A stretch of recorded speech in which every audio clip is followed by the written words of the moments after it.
পরম পূজ্যপাদ শ্রীমৎ স্বামী গহনানন্দজি মহারাজ বলছেন, যা কিছু আছে সব মায়ের।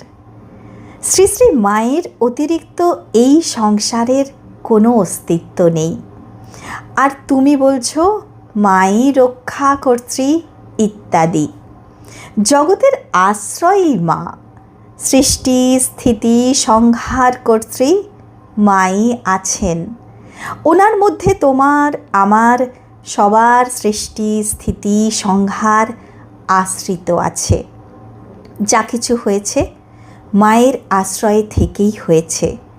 তুমি যা করেছ বা তোমার দ্বারা যা করা হয়েছে বা যেটা মা তোমায় দিয়ে করিয়েছেন, মনে করবে ওনার ছত্রছায়ায় থেকেই তুমি করেছ।